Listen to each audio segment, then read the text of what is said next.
Water flows from a higher sluice to the sluice below, making transportation between different elevations possible. The Egyptians used barges to transport stones and materials through sluices for pyramid construction. The barges were lifted by increasing water levels. The average weight of the core stones used to build the Great Pyramid was 2.5 tons, and the largest stones were 60 tons. A larger barge and more water would be necessary to lift the heavier stones from one sluice to the next. The same principle is used in the Panama Canal, where the largest cruise ship, the Norwegian Bliss, weighing 168,028 tons, passed through 6 sluices on May 14, 2018. The Norwegian Bliss was 2,800 times heavier than the largest stone used in pyramid construction. Each sluice requires 2 workers. One worker operates the lever that opens and closes the sluice gate. The gate is raised by hooking the short arm of a lever to the top of the gate, providing enough force to raise the gate with 2.74 meters of water pressure. 2 workers are required to move the barge from one sluice to the next. The levers work on the same principle as a shadoof. The average weight of the stone being transported was 2,500 kilograms. The full cycle of the sluice takes 4 minutes. Raising a stone 2 layers higher on the pyramid, 1.37 meters, would require 6,370 liters of water. 2 workers on either side of the canal would push stone A from the canal into sluice 1. The gates of sluice 1 and 3 would be open or raised. The water level in sluice 1 and the canal would be the same. As stone A is pushed into sluice 1, stone B is pushed into sluice 3. The gates in sluice 1 and 3 would then lower or close. The gates for sluice 2 and 4 would raise or open. Water from sluice 2 would drain to sluice 1, and simultaneously, water from sluice 4 would drain into sluice 3. Stone A would lift into sluice 2, and stone B would lift into sluice 4.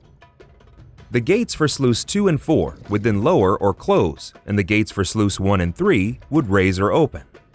Water from sluice 1 would drain into the canal, and the water from sluice 3 would drain to sluice 2, raising stone A. Simultaneously, the water from the highest sluice would drain into sluice 4, raising stone B. Shadoofs were used to lift water to the highest sluice level. Water from the higher sluice will drain to the lower sluice and raise the barge carrying the stone. The same amount of water is required to raise as many stones as there are sluice levels. If there are 50 sluice levels, the same amount of water will raise 50 stones. Upper sluice, lower sluice, and the lowest one. Gate between the lower sluice and the lowest sluice is open, and the water level between those two is the same. Barge is slowly floating from the lowest sluice into lower sluice. I am going to close this gate between the lowest sluice and the lower sluice.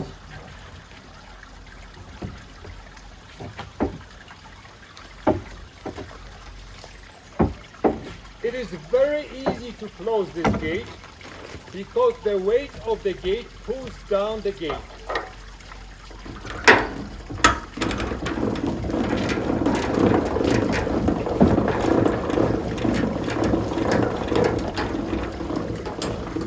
The gate for the lower sluice is closed. Now I am ready to go and open the gate for the upper sluice. The water pressure is tremendous. Water from upper sluice drains into lower sluice.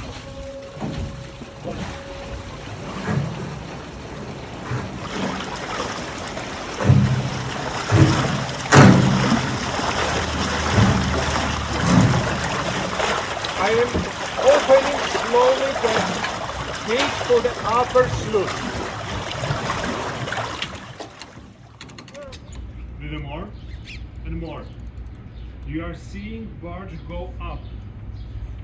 You are witnessing how fast and easy water is lifting this stone. So please do not underestimate the power of water. This is 48% of 2.5 tons stone used to build Great Pyramid. Now I am ready to push barge with stone into upper sluice, and a cycle of lifting will be repeated over and over again.